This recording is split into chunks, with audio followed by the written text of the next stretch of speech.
The summer sun beat down mercilessly on the parched landscape of El Paso, Texas, as Josiah Newcomb spotted the frantic woman tearing through town, her voice cracking with desperation as she cried out her son's name. The year was 1876, and life in this border town was already harsh enough without the added burden of a missing child. Josiah adjusted his worn leather hat, watching as the townspeople largely ignored her pleas, too busy with their own struggles to concern themselves with another's misfortune. Rebecca James had been in El Paso for less than a month, having arrived with her 6-year-old son, Thomas, after her husband's death left them penniless in St. Louis. The telegram promising work as a seamstress had been her salvation, or so she'd thought. Now, with Thomas missing since morning, nothing else mattered. "Madam," Josiah called out, stepping from the shaded porch of the general store. His spurs clinked softly against the wooden steps as he approached her. "I couldn't help overhearing. Your boy's gone missing." Rebecca turned toward him, her chestnut hair escaping from its pins, hazel eyes wild with fear. "Thomas wandered off while I was working. I've looked everywhere in town. He's just a boy, he doesn't know the dangers out here." Josiah nodded solemnly. At 32, he'd seen his share of tragedy in these lands. Children who wandered off often didn't return, claimed by the harsh desert or worse. "I'm Josiah Newcomb. I know this territory better than most. Where'd you last see him?" "This morning before I started work at Mrs. Peterson's dress shop," Rebecca said, brushing away tears with the back of her hand. "He was playing with a wooden horse I bought him." Her voice faltered. "Someone mentioned seeing a boy heading toward the foothills east of town." Josiah's expression darkened. "The old Sanchez silver mine is out that way. Been abandoned for 5 years now, but the entrance is still accessible." He adjusted his gun belt. "I'll find him, Mrs. James, Rebecca James." Her eyes searched his face for reassurance. "But the sheriff said he couldn't spare anyone to look until tomorrow. Said children wander off all the time and usually come back. Sheriff Davis is good at keeping the peace in town, but he's got his limitations," Josiah said diplomatically. "I don't work for him. I'll head out now before the light fades." "I'm coming with you," Rebecca insisted, her chin lifting with determination. Josiah shook his head. "With all due respect, madam, I can move faster alone. Every minute counts if he's anywhere near that mine. The support beams have been rotting for years." Rebecca's face crumpled, but she nodded reluctantly. "Please find him, Mr. Newcomb. He's all I have left in this world." "I'll bring him back," Josiah promised, already heading toward the livery stable. "Wait at your lodgings. If I'm not back with him by nightfall, I'll send word." Within 15 minutes, Josiah was galloping eastward on his stallion, Storm. The terrain grew increasingly rocky as he approached the foothills, his eyes scanning the ground for any sign of small footprints. His years as an Army scout had taught him to read the earth like a book, and now he prayed those skills wouldn't fail him. After an hour of methodical searching, Josiah found what he was looking for: the unmistakable impression of a child's boot, heading toward a ridge where the old mine entrance yawned like an open wound in the hillside. His heart sank. The mine was notoriously unstable, which was why the Sanchez operation had abandoned it even though there was still silver to be found. "Thomas," Josiah called, dismounting and securing Storm to a scraggly mesquite tree. "Thomas James, can you hear me, son?" The only response was the whisper of wind through the canyon. Josiah retrieved a torch from his saddlebag, lit it, and cautiously approached the mine entrance. Rotting timbers framed the opening, and a weathered sign warning of danger hung askew. Taking a deep breath, he ducked inside. The air immediately grew cooler and thick with dust. Josiah moved carefully, conscious of every creak and groan from the earth above him. "Thomas!" he called again, his voice echoing eerily down the narrow tunnel. A faint sound reached him, perhaps a whimper. Josiah quickened his pace, holding the torch higher. The main shaft forked about 50 yards in, and he hesitated, listening intently. There it was again, a child's frightened cry from the left passage. "Thomas, it's all right, son. I'm coming to help you," Josiah called, moving toward the sound.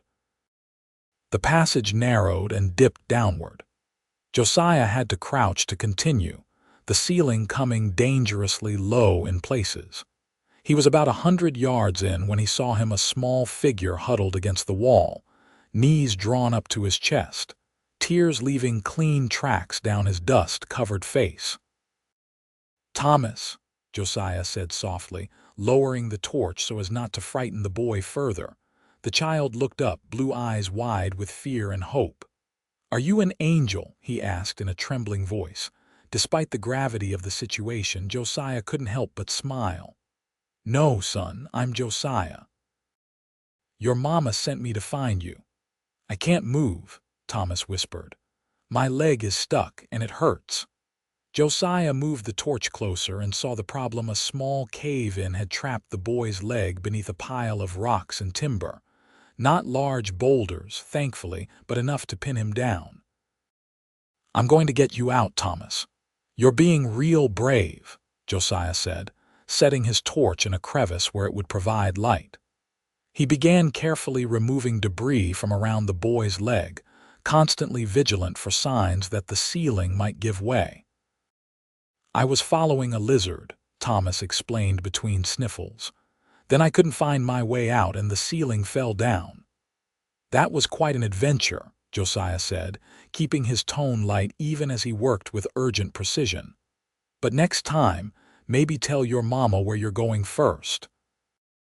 "Am I in trouble?" Thomas asked. "I reckon that's between you and your mama," Josiah replied, finally freeing the boy's leg. "Can you wiggle your toes for me?" Thomas demonstrated, wincing slightly. "Good boy.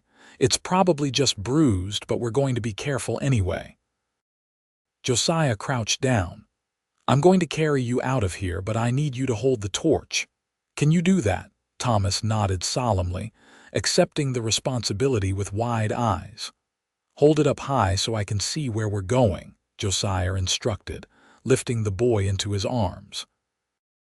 Thomas was lighter than he'd expected, too light, suggesting the James family had fallen on hard times long before reaching El Paso. They had just started back when Josiah heard an ominous cracking sound from above. Without hesitation, he lunged forward, shielding Thomas with his body as a section of the ceiling collapsed behind them. "Hold on tight," Josiah ordered, running now despite the risk of tripping. More debris was falling, and the entire mine seemed to be groaning in protest. Dust filled the air, making it difficult to breathe.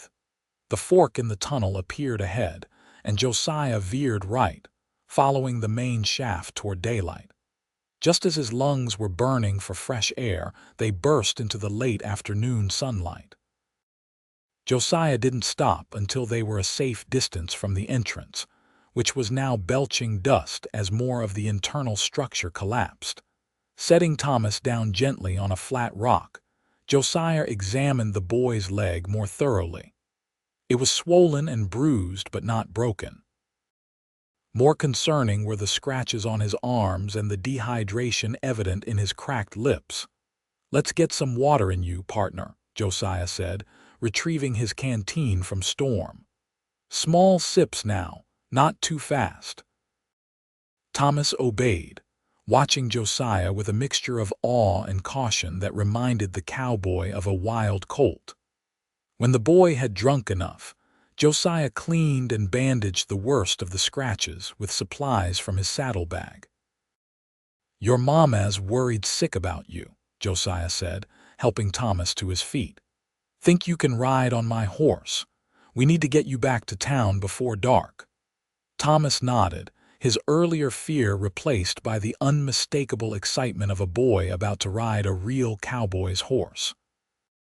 Josiah couldn't help but smile as he lifted the child onto Storm's back before mounting behind him.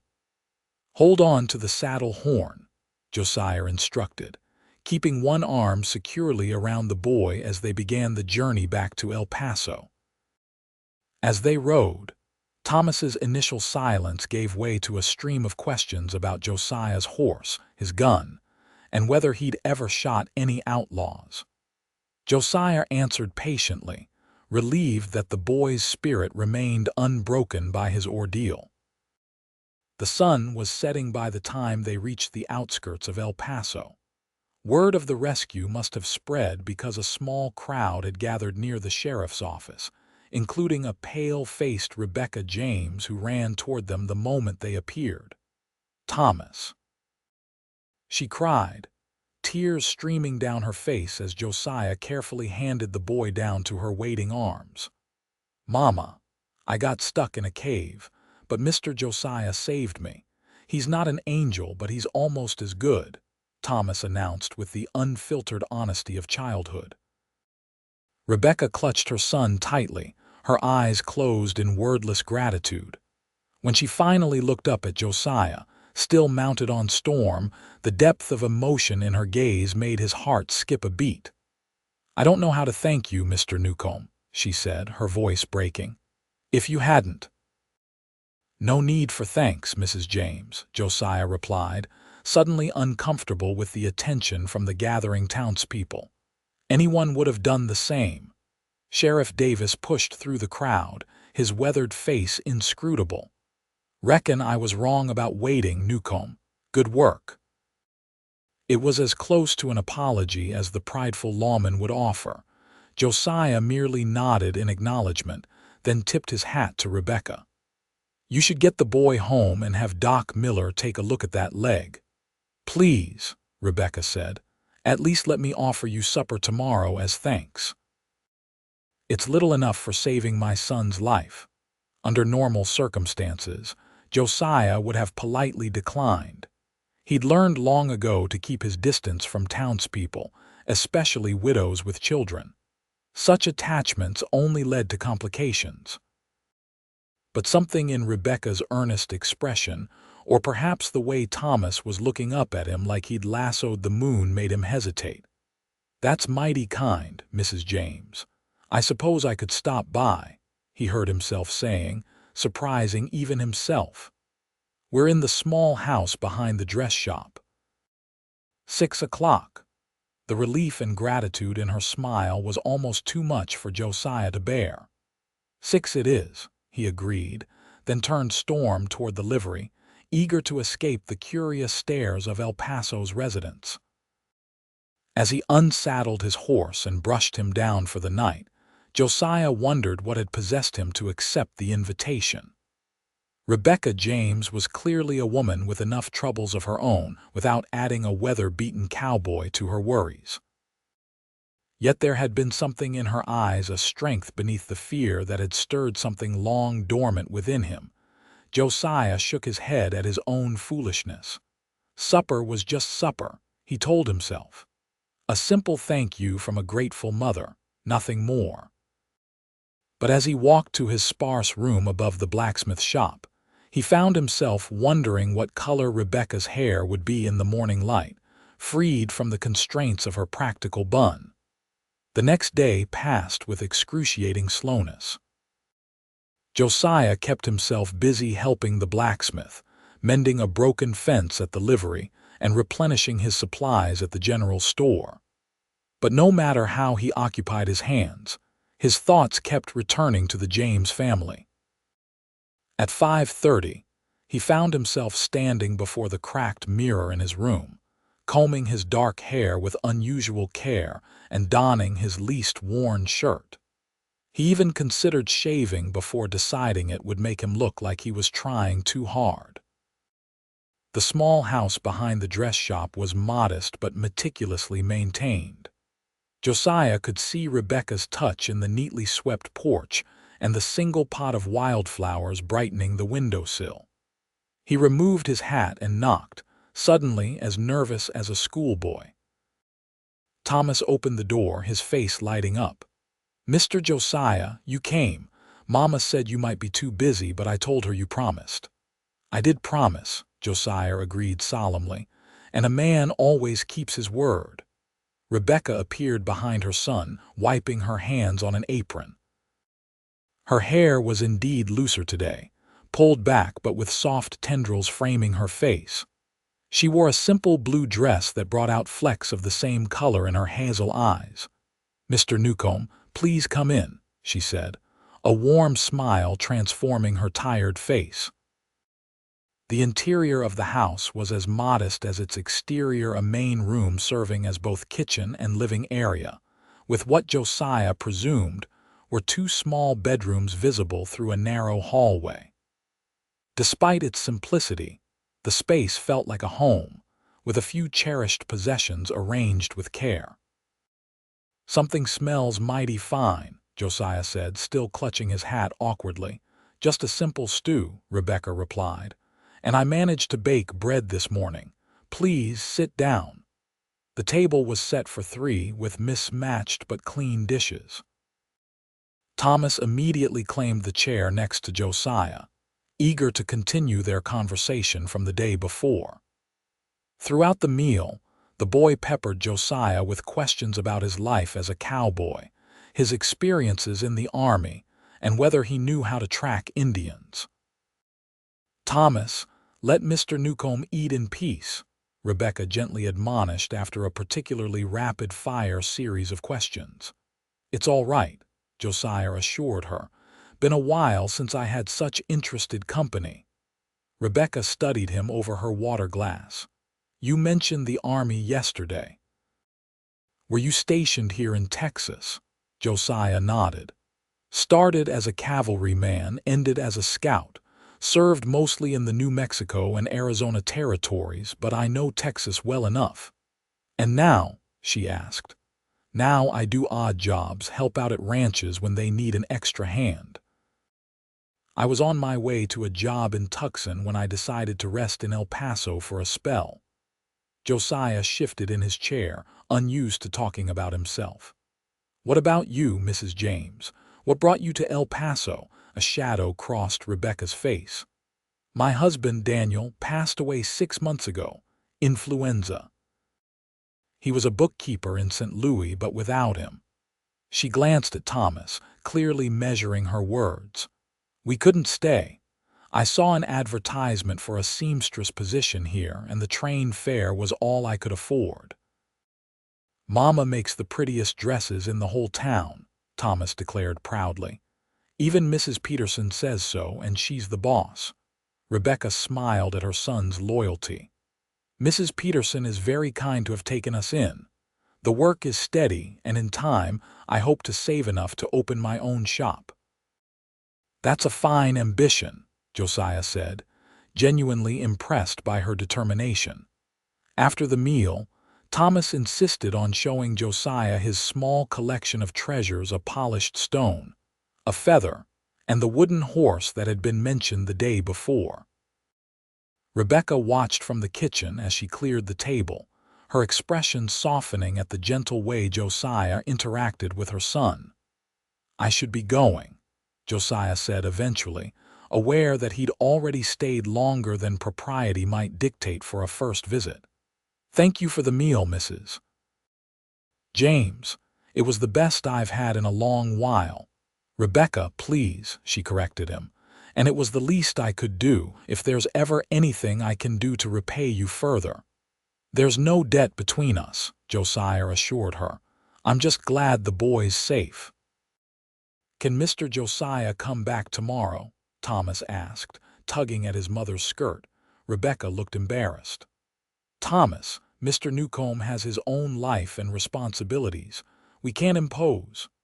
Josiah hesitated, then made a decision he suspected he might later regret. "Actually, I was thinking of fishing at the river tomorrow. Might be educational for a young man to learn how it's done." He looked to Rebecca for permission. "If that would be all right with you, of course." The boy's pleading expression would have melted a harder heart than Rebecca's. "If you're certain it's no trouble." "No trouble at all. I'll stop by around noon if that suits," Josiah said, placing his hat back on his head. Rebecca walked him to the door. In the soft lamplight she looked younger, the worry lines around her eyes less pronounced. "You're very kind, Mr. Newcomb." "Josiah," he corrected with a small smile. "Josiah," she repeated, and the sound of his name on her lips stayed with him long after he'd returned to his rented room. The fishing expedition the next day was the first of many outings. Josiah found himself creating excuses to spend time with the James family, offering to fix a leaking roof, teaching Thomas to ride on a gentle mare he borrowed from the livery, bringing fresh game when his hunting was successful.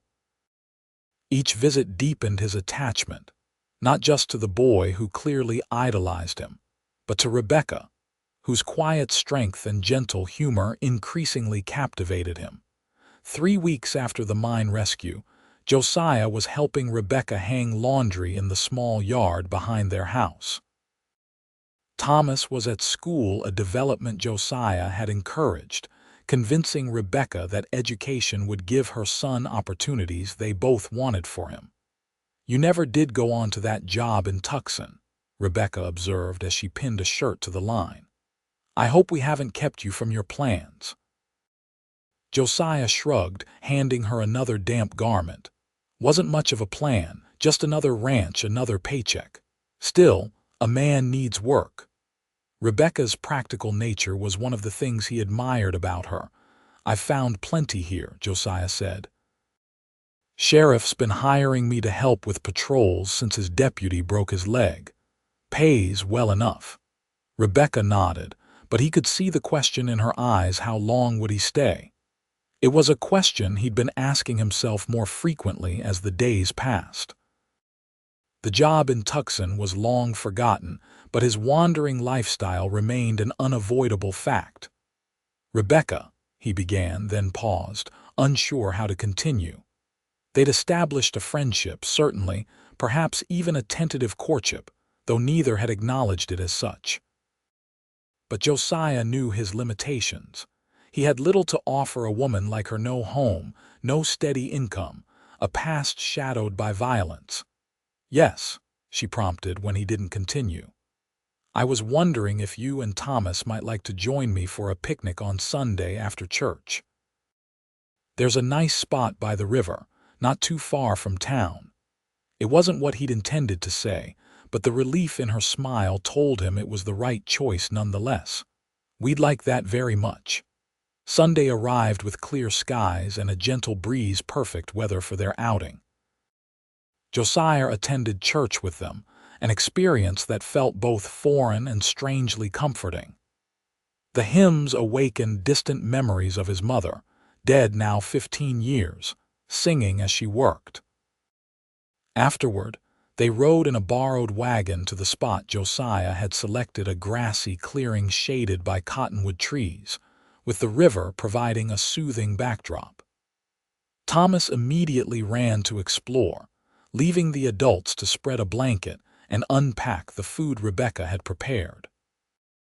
"It's beautiful here," Rebecca said, gazing at the mountains visible in the distance. "I'd forgotten there could be such peaceful places in the world." "It reminds me of where I grew up in Colorado," Josiah admitted. "My father had a small ranch there before the war changed everything." Rebecca looked at him with interest. Josiah rarely spoke of his past. "What happened?" "He died at Shiloh. I was 15, old enough to work the ranch with my mother, but not old enough to keep the bank from taking it when crops failed 2 years running." Josiah picked up a stone, turning it over in his hands. "We moved to Denver. Mother took in washing. I found odd jobs. She died of pneumonia the winter I turned 17. I joined the Army the next day." Rebecca placed her hand on his arm, the touch light but comforting. "I'm sorry. It sounds like you've been alone a long time." Josiah met her gaze, suddenly overwhelmed by the understanding he saw there. Too long, maybe. The moment stretched between them, full of unspoken possibilities until Thomas's excited shout broke the spell. "Mama, Josiah, I found a turtle."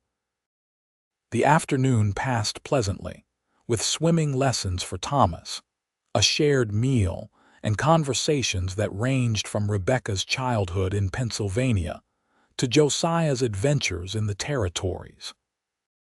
As the sun began to set, painting the sky in brilliant oranges and pinks, Thomas fell asleep on the blanket, exhausted from his day of exploration. "We should head back," Rebecca said reluctantly, brushing a lock of hair from her son's forehead. Josiah nodded but made no move to pack up. Instead, he turned to face her fully. "Rebecca, I need to ask you something." Her expression grew serious, perhaps sensing the importance of the moment. "What is it?" "I've been offered a permanent position as deputy. Sheriff Davis says his leg isn't healing right and he needs someone he can count on." Josiah took a deep breath.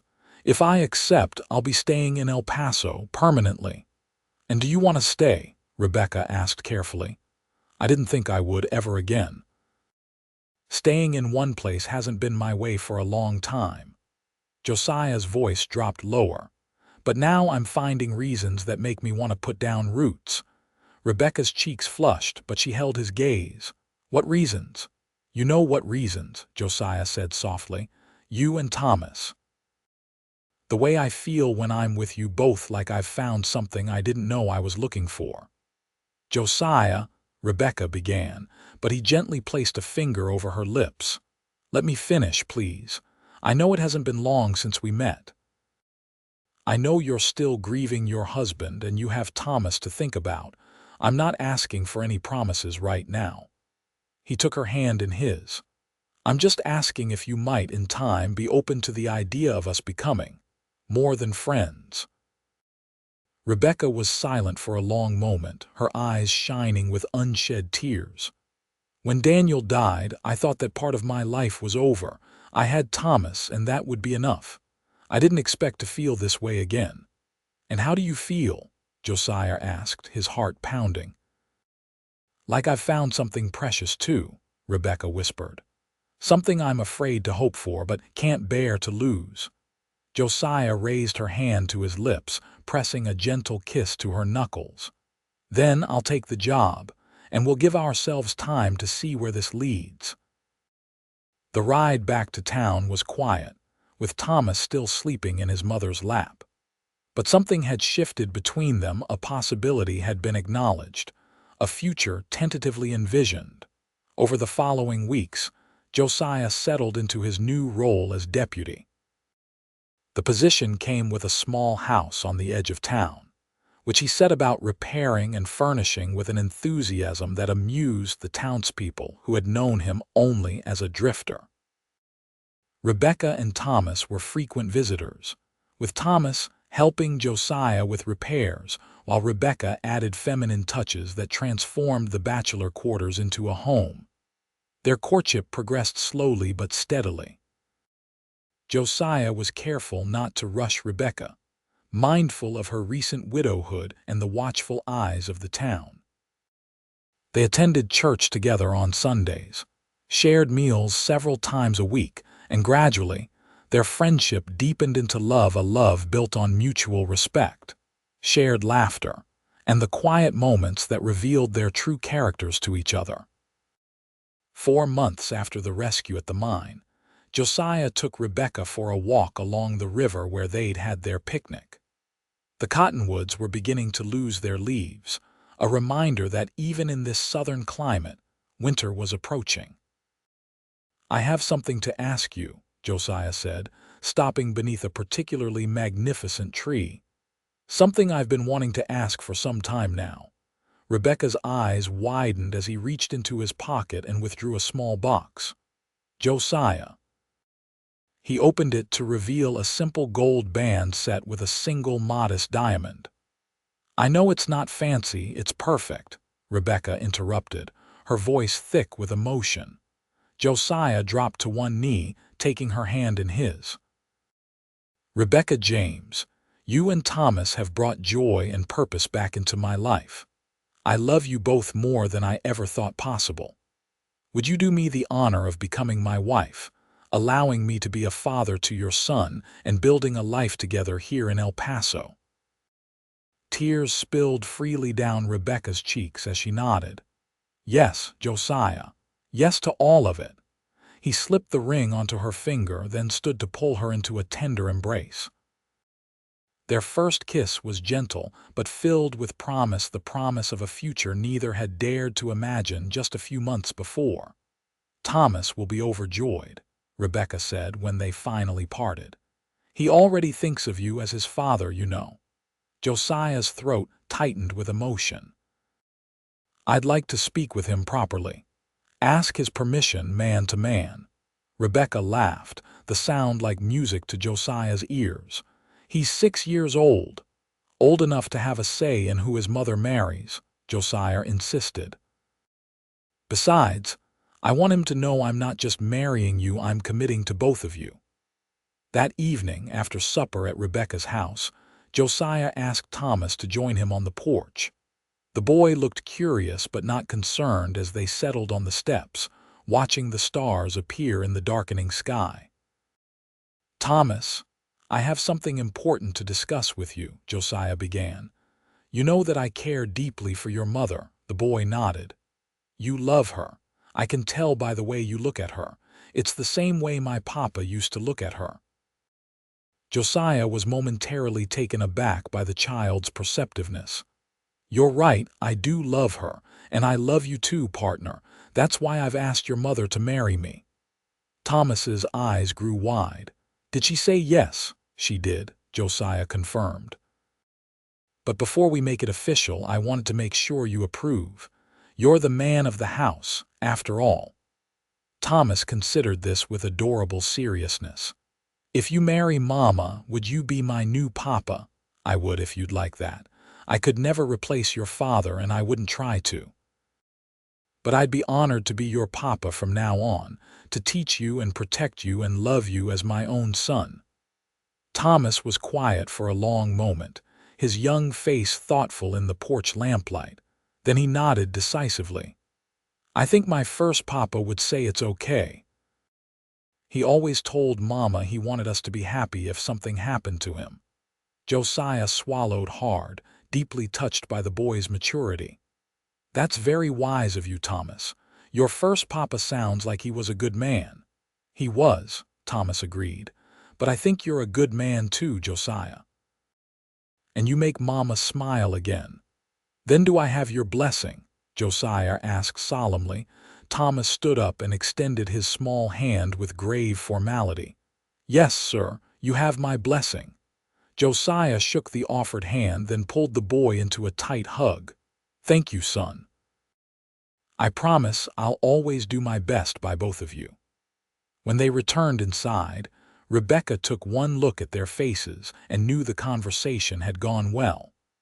The three of them sat together on the small sofa, talking about the wedding and their future until Thomas fell asleep against Josiah's shoulder. They were married 2 weeks later in the small church, where they had first attended services together. The entire town turned out for the ceremony, curious to witness the union of the quiet widow and the former drifter who had found love in the most unexpected circumstances. Rebecca wore a dress of pale blue silk that she had made herself, her chestnut hair adorned with wildflowers instead of a veil. Thomas, standing proudly at Josiah's side, held the rings on a small pillow, his face solemn with the importance of his role. When the minister pronounced them husband and wife, Josiah kissed his bride with a tenderness that brought tears to the eyes of even the most stoic townsmen. The celebration afterward was modest but joyful, with music, dancing, and enough food to satisfy even El Paso's hardiest appetites. That night, after Thomas had been tucked into his bed in their new home, Josiah and Rebecca stood together on the porch, looking up at the star-filled Texas sky. "Are you happy, Mrs. Newcomb?" Josiah asked, his arm wrapped securely around her waist. Rebecca leaned her head against his shoulder. Happier than I ever thought I would be again. When Thomas disappeared that day, I was certain I'd lost everything. Instead, I found you. Seems to me we found each other, Josiah replied, turning to face her. And I plan to spend the rest of my life making sure you never regret it. Their new life together had its challenges. Rebecca's dressmaking business flourished, eventually allowing her to open the shop she had dreamed of.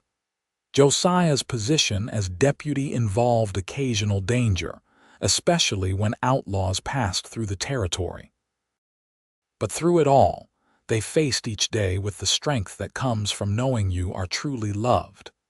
A year after their wedding, Rebecca gave birth to a son they named James Daniel Newcomb, Jamie for short. Thomas embraced his role as big brother with pride, insisting on helping with the baby at every opportunity. As Jamie grew from infancy to toddlerhood, the old silver mine became a distant memory, a dangerous place that had nearly claimed a child's life, but had instead brought a family together. Sometimes, when Thomas was being particularly troublesome, Rebecca would teasingly threaten to send him back to the mine, a family joke that acknowledged the strange twist of fate that had changed all their lives. 2 years later, they welcomed a daughter, Sarah Elizabeth, completing their family. The Newcomb home, once a bachelor's sparse dwelling, became known throughout El Paso as a place of warmth and welcome, where laughter was frequent and love abundant. On the 5th anniversary of the day Josiah had rescued Thomas from the mine, the family took a picnic to their special spot by the river. While the children played at the water's edge under Rebecca's watchful eye, Josiah reflected on the journey that had brought him to this moment. "Penny for your thoughts, husband," Rebecca said, coming to sit beside him on the blanket. "I was just thinking about how close I came to riding through El Paso without stopping," Josiah admitted. "One different decision and all of this," he gestured to their children, to Rebecca, to the life they had built together. "None of it would have happened." Rebecca took his hand, her fingers intertwining with his. The simple gold band on her finger caught the sunlight, a tangible symbol of their union. "I believe we were meant to find each other, Josiah. I believe Thomas was meant to wander into that mine, as frightening as it was, because it led us to you." Josiah brought her hand to his lips.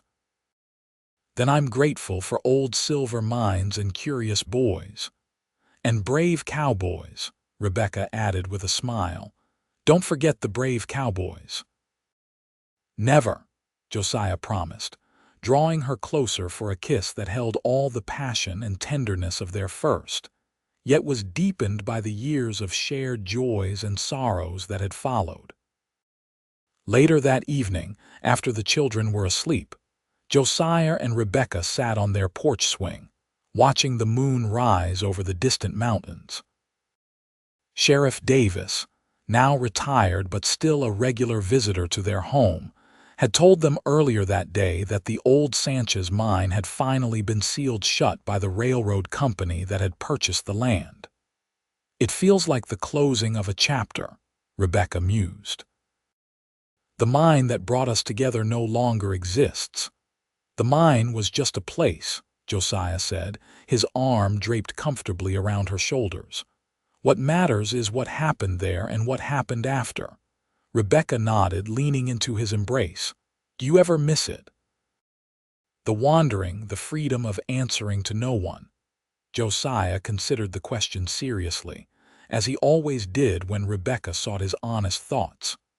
"Sometimes I miss the open country, the solitude. But then I remember how empty those days were, how hollow. I had freedom, but nothing to come home to." He looked down at her, his expression softening. "I would trade 1,000 years of that kind of freedom for one day with you and our children." Even when Thomas is being stubborn, and Jamie is refusing to eat his vegetables, and Sarah is crying because her doll's dress tore, Rebecca teased. "Especially then." Josiah affirmed with a chuckle. The chaos of this family is more precious to me than all the peace and quiet in the world. They fell silent, content in each other's company as the night deepened around them. The sounds of El Paso, a distant piano from the saloon, the occasional clip-clop of horses on the main street, the whistle of a late train formed a familiar backdrop to their quiet moment. "I love you, Josiah Newcomb," Rebecca said softly. "Thank you for finding my son that day. Thank you for finding me." "I love you too, Rebecca Newcomb," he replied, "and I plan to keep finding you every day for the rest of our lives." As they sat together beneath the Texas stars, Josiah reflected that some treasures were more valuable than all the silver ever mined from the earth, and he had found his in the most unexpected place. The love of a woman who had trusted him with her heart, and the love of children who had made him not just a husband, but a father. From the ashes of past sorrows, they had built a life filled with joy, purpose, and an abiding love that would sustain them through whatever challenges the future might hold. The years continued to pass, bringing changes to both the Newcomb family and to El Paso itself. The railroad expanded, bringing new people and opportunities to the border town. Thomas grew into a thoughtful young man with his mother's gentleness and Josiah's steady determination. At 18, he left for college in Austin, the first in either family to pursue higher education, a source of immense pride for both Rebecca and Josiah.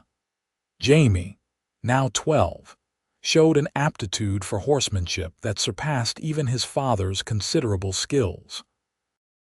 While Thomas had gravitated toward books and learning, Jamie lived for the outdoors, often accompanying Josiah on his patrols around the county.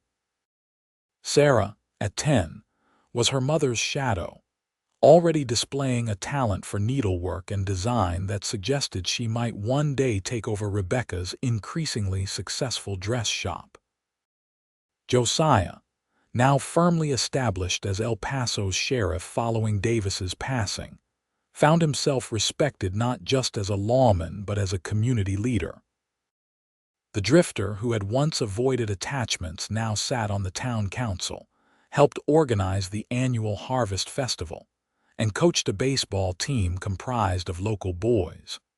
Rebecca's dress shop had expanded to include a small department selling ready-made clothing imported from Eastern factories. Her business acumen surprised even herself, and she took quiet pride in the financial security she had helped provide for their family. One evening, as they prepared for bed in the comfortable home that had replaced their first modest house, Rebecca found Josiah standing by the window, looking thoughtful. "What's on your mind, love?" she asked, coming to stand beside him. "I had a visitor today, Thomas Mills. You remember him?" Rebecca nodded. Mills was a wealthy rancher whose property bordered El Paso to the north. "What did he want?" "He's selling his ranch, moving to California for his wife's health." Josiah turned to face her. "He offered to sell it to me at a fair price. Says he'd rather see it go to someone who knows the land than to some Eastern speculator." Rebecca's eyes widened. "The whole ranch, Josiah, that's 5,000 acres. I know it's a lot to consider," he said quickly, "and we're settled here. The children have their friends, your business is thriving. But Rebecca, I've always wanted to give Thomas a legacy, something he could come back to after college if city life doesn't suit him. Something for Jamie to build on, and a dowry for Sarah that would let her choose a husband for love, not necessity." Rebecca studied her husband's face, seeing there the echo of the young boy who had lost his family's ranch all those years ago. "You've been thinking about this for a long time, haven't you?" Josiah nodded. "I never wanted to seem ungrateful for what we have. Our life here is good, better than I ever dreamed possible. But yes, the idea of land that belongs to us, that can't be taken away. It means something to me." Rebecca reached up to touch his face, her fingers tracing the lines that 15 years of laughter and worry had etched there. "I've never known you to want something frivolous or selfish, Josiah. If this ranch is important to you, then it's important to me too. You'd be willing to move." "To start again?" Josiah asked, hope kindling in his eyes. "I'd be willing to consider it," Rebecca said cautiously, "but we should discuss it with the children, and I'd want to see the place myself before we decide." The next day, Josiah took Rebecca to visit the Mills Ranch. The main house was larger than their current home, but in need of repairs.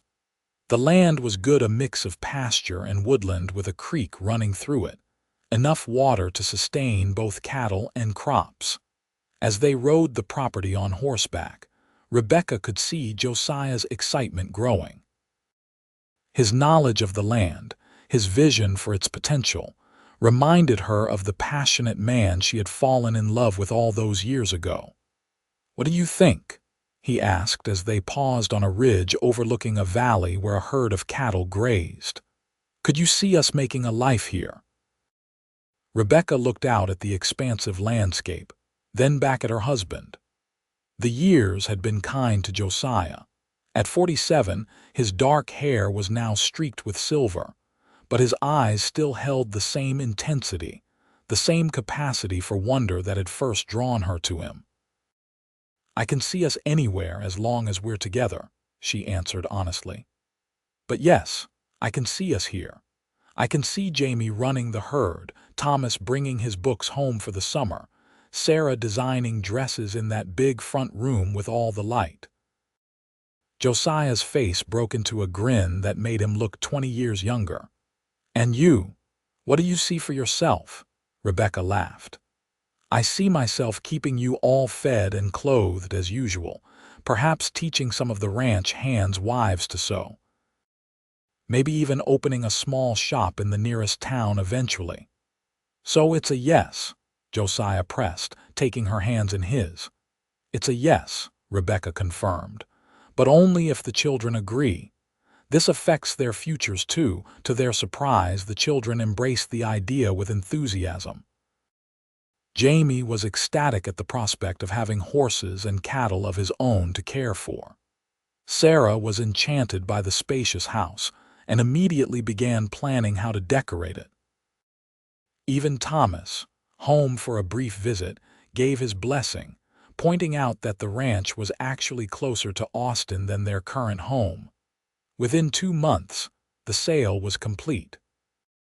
The Newcomb family prepared to move to what they now called Cottonwood Ranch, named for the trees that lined the creek running through the property.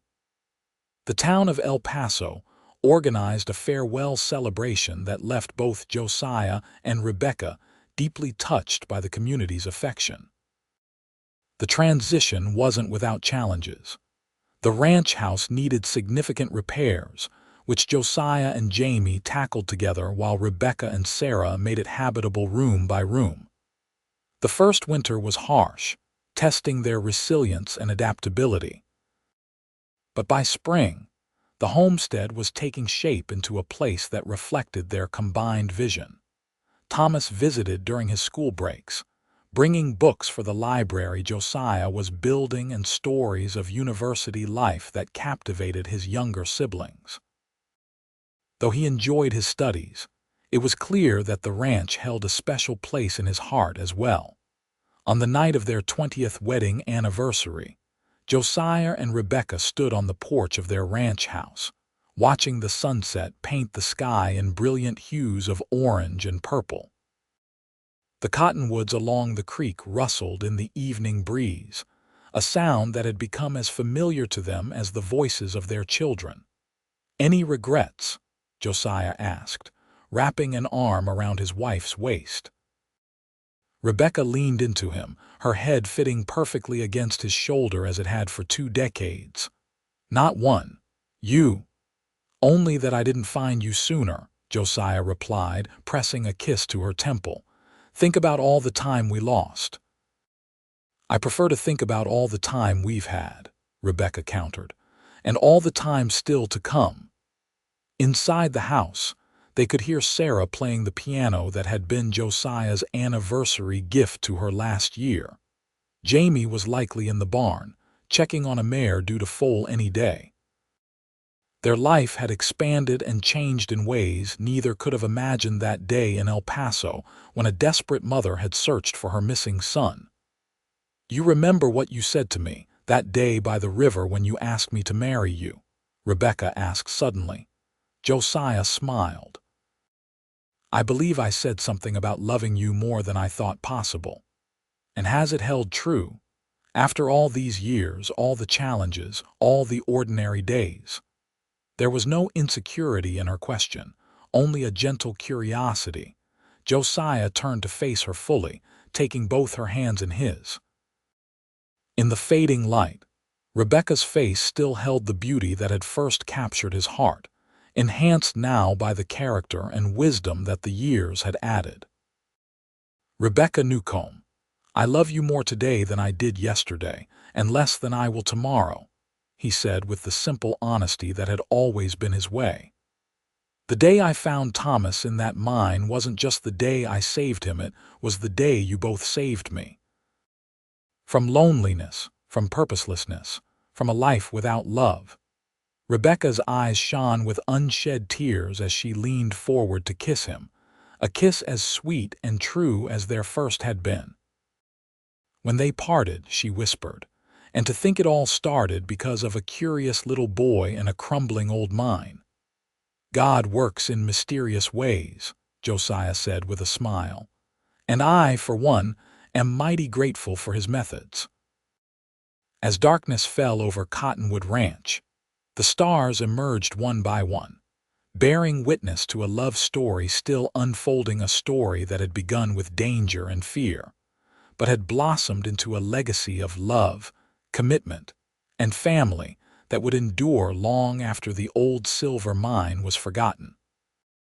Thomas eventually returned from university with a law degree and a fiancée, establishing a practice in the growing town nearest to the ranch. Jamie took over the cattle operation, expanding it with Josiah's guidance until Cottonwood became one of the most respected ranches in the region. Sarah, surprising everyone but her mother, opened a successful dress shop that attracted customers from miles around. And at the heart of it all remained Josiah and Rebecca, their love a steady flame that warmed all who came within its circle. The rescue that had brought them together became a story told and retold to grandchildren, and, eventually, great-grandchildren, a reminder that sometimes life's greatest treasures are found in its darkest moments.